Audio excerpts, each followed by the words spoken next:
पापा। हाँ बेटा। पापा वो देव सर वो प्रताप अंकल से मिलना चाहते हैं।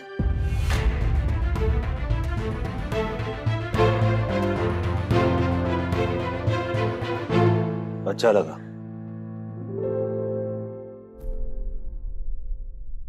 अच्छा लगा बेटा कि तूने पूरी ईमानदारी से सब सच सच बता दिया मुझे।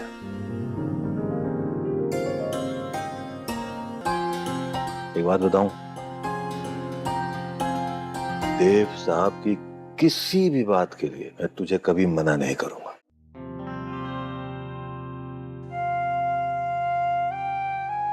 क्योंकि देव साहब पे मुझे पूरा भरोसा है, वो गलत हो ही नहीं सकते।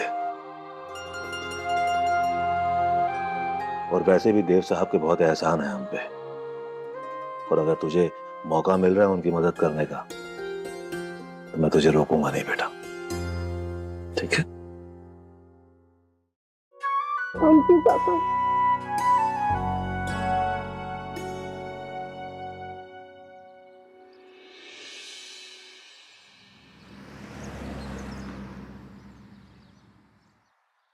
माँ, पापा, मैं चली।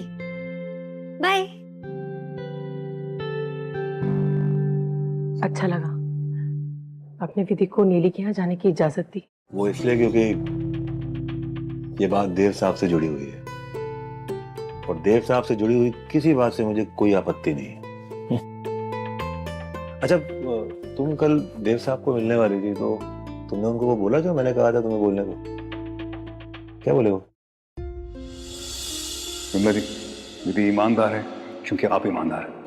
हरी जी ईमानदार है। मेरी कंपनी में बहुत सारे लोग बहुत सालों से काम कर रहे हैं, वो सारे ईमानदार होते हैं, लेकिन वो विधि जी इतना ईमानदार और ऑनेस्ट नहीं। पता क्यों? क्योंकि शायद उनके माँ बाप हरी जी और आप हैं। क्या हुआ?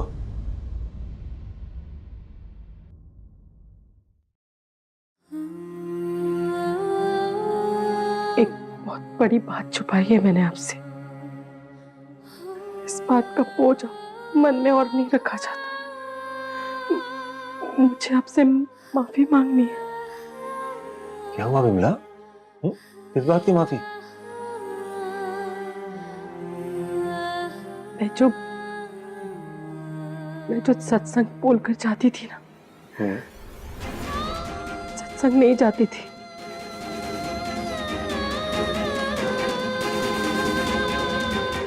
हाथ में कुछ पैसे आ जाए, घर की कुछ मदद हो जाए, इसलिए मैं एक साड़ी की दुकान में काम करने जाती थी। मैं जानती हूँ मुझे ये बात आपसे छुपानी नहीं चाहिए थी। आप मुझे माफ कर देंगे ना?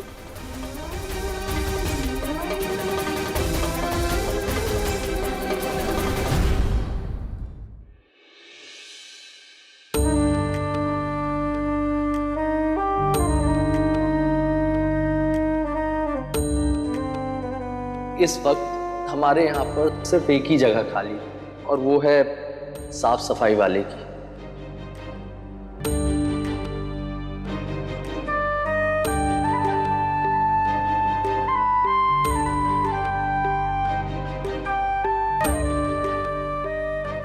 एक शर्त पे माफ करूंगा।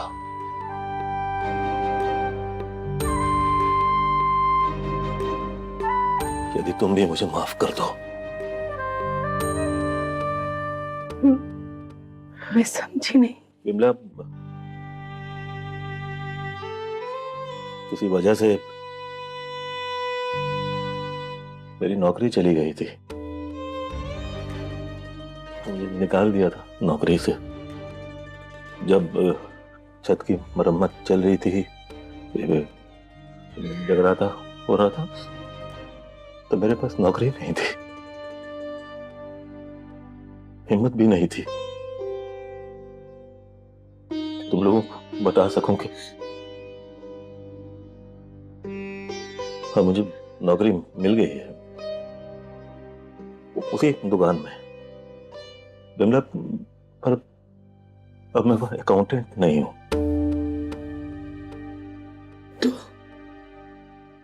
अब मुझे सफाई कर्मचारी की नौकरी मिली है।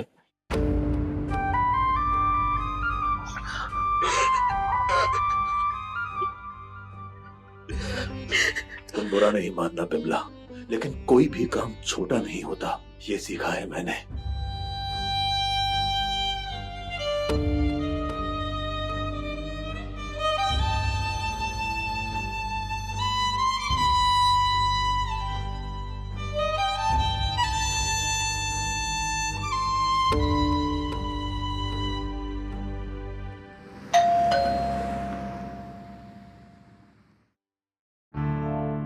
अरे देव, विधि, आओ प्लीज आओ ना। आइए।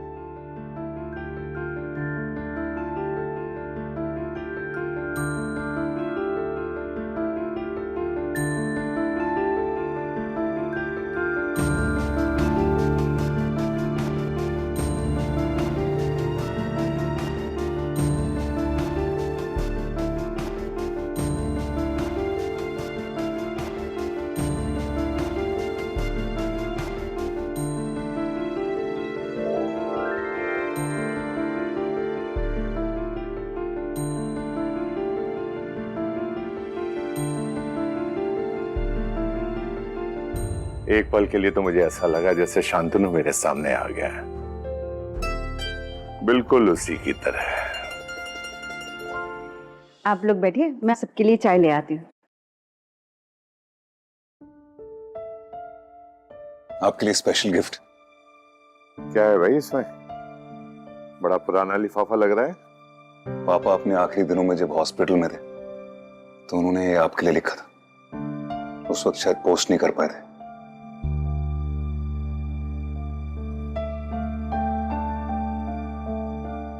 ये लीजिए चाय।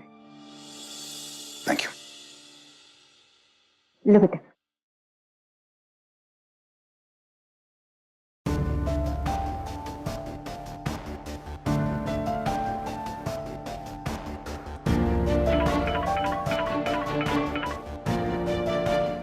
बात कर लो बेटा, कोई जरूरी काम होगा?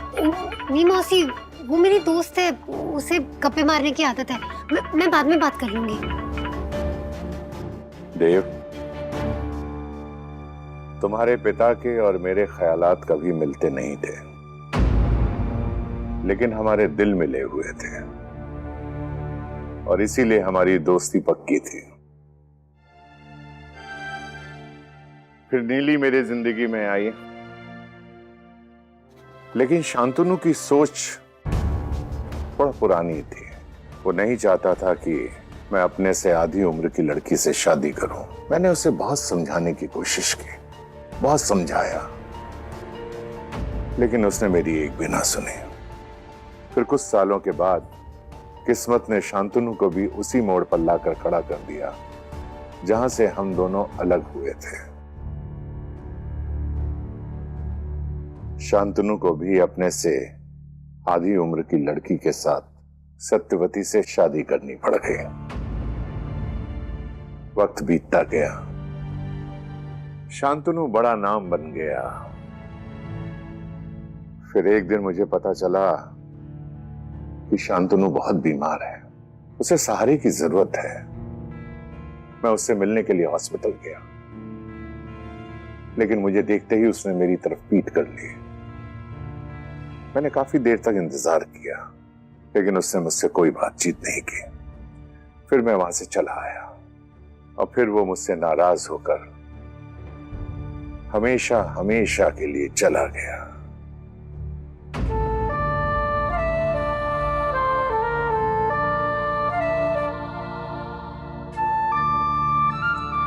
ये खत मिलने से पहले मैं उससे बहुत नाराज था, लेकिन ये लेटर पढ़ने के बाद मैं उससे नाराज नहीं हूं। देव, अब इसकी आखिरी लाइनें तुम नीली को पढ़कर सुनो।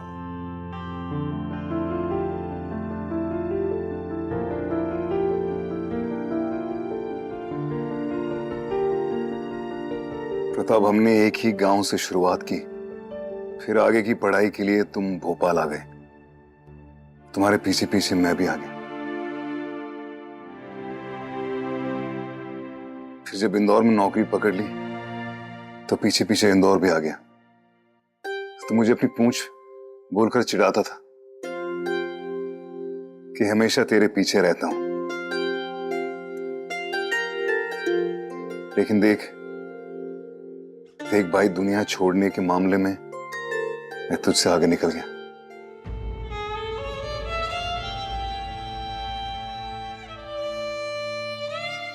ऊपर जाकर स्वर्ग का दरवाजा बंद कर दूंगा ताकि इस बार तू मेरे पीछे ना आ पाए। तुझे तो यहीं रहना होगा नीली के साथ।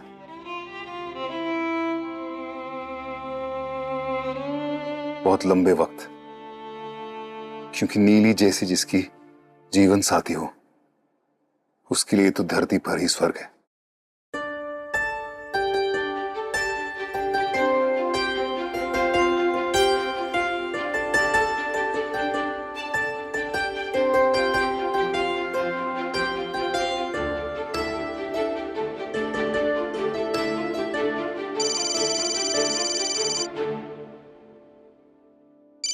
अब शायद मेरा फोन आया है, मैं अभी आती हूँ।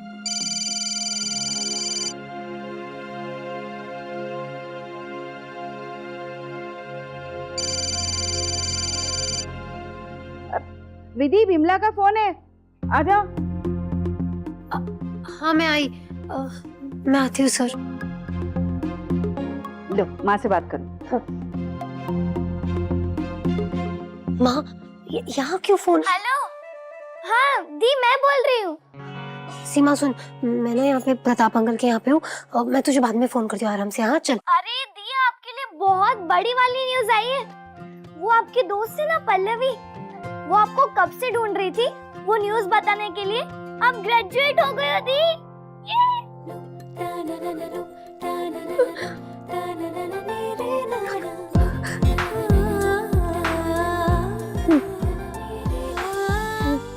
मैं पास। सीमा मुझे फोन देना।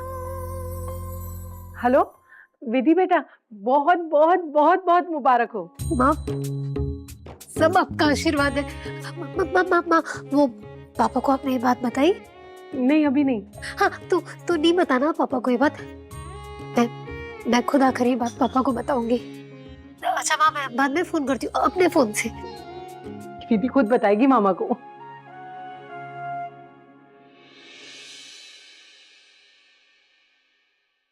एक्चुअली पापा के साथ ज्यादा वक्त नहीं बिता पाया, यूके में पढ़ाई कर रहा था। फिर उनके बारे में बहुत सारी बातें जानना चाहूंगा आपसे, इसलिए बार बार डिस्टर्ब करता रहूंगा। हाँ हाँ क्यों नहीं वीरेन, ये तुम्हारा ही घर है, जब चाहो आ जाना। अंकल आपको भी घर आना है, माँ से मिलना है आपको। इनफैक्ट माँ तो विधि के मॉम डैड से भी मिलना चाहती हैं। हम सब विधि के घर में मिल सकते हैं, यहाँ मिल सकते हैं।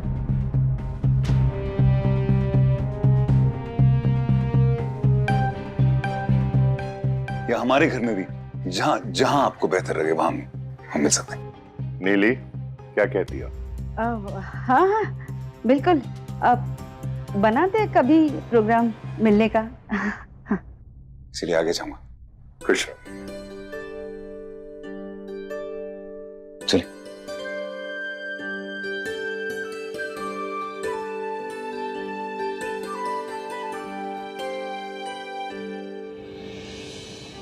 विधि, मैं तुम्हें बता नहीं सकता मैं कितना खुश हूं। मैं इन प्रताप अंकल से मिलने की कोशिश कब से कर रहा था और आज फाइनली मिल पाया हूं तुम्हारी वजह से। Thank you. मेरे ख्याल से ट्रीट बनती है। तुम मेरे साथ 5 स्टार होटल कॉफी पीने चलोगी? नहीं सर, पहले मेरी पार्टी। मेरे पास पार्टी देने वाली जबरदस्त खबर है। अच्छा क्या? सब वो मेरी कजिन है ना सीमा, प्यारी सी सर, उसका कॉल आया था। सब मेरा रिजल्ट आ गया है, मैं पास हो गई और इसका पूरा क्रेडिट ना सर आपको जाता है। Really? Pass? Wow, congratulations. Congratulations Vidhi, I'm really happy. Good. वो सर सिर्फ कॉन्ग्रेचुलेशंस नहीं सर, आपने मुझे कहा था कि अगर मैं पास हो गई और मैंने पार्टी दी तो आप आने की कोशिश करेंगे। तो सर इस संडे शाम को आप आएंगे सर, प्लीज। इस संडे शाम को कोशिश तो नहीं करूंगा मैं,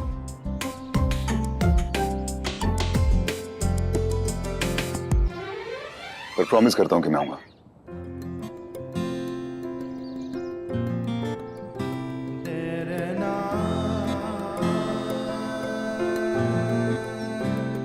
थैंक यू सर।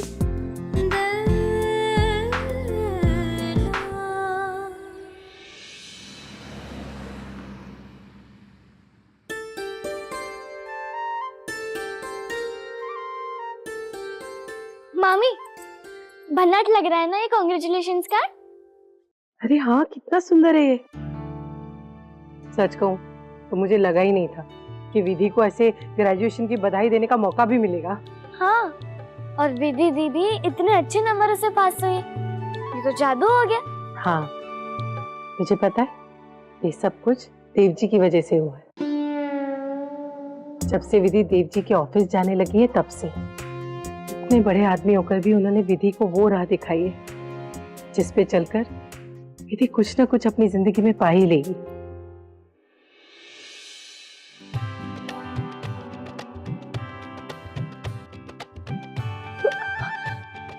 पापा को तो बता ही नहीं खुशखबरी।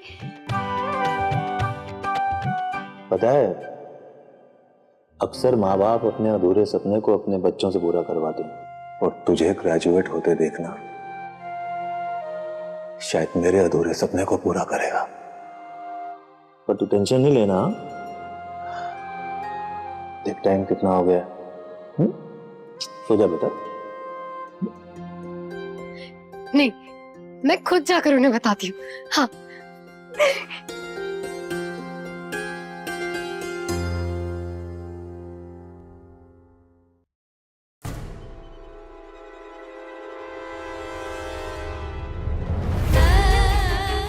हरिप्रसाद जी, देखिए यहाँ पर कितना कचरा फैला हुआ है, ध्यान से करिए ना आप।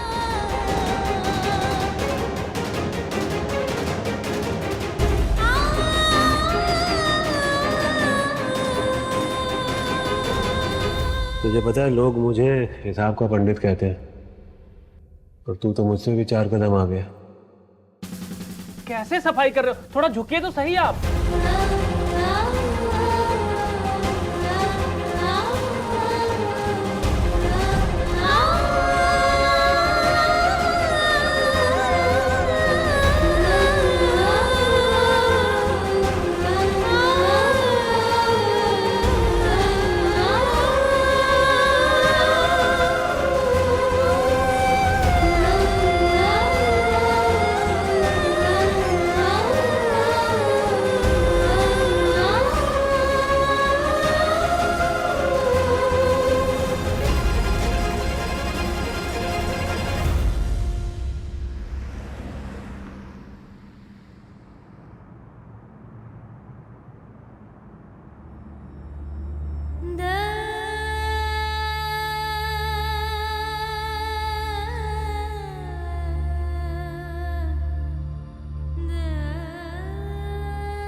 हे देवी माँ, आपके होते हुए इतना सब कुछ कैसे हो गया? पापा ने कितना कुछ किया है मेरे लिए, और आज भी कर रहे हैं। हम सबके लिए, बिना किसी को कुछ भी बताए इतना कुछ सह भी रहे हैं। हे देवी माँ, मैं पापा की मदद करना चाहती हूँ, कुछ भी करके बस। पर पापा मेरी मदद नहीं लेंगे, मैं जानती हूँ।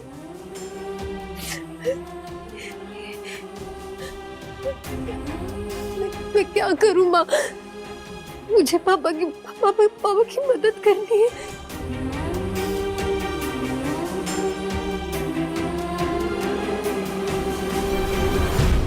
ना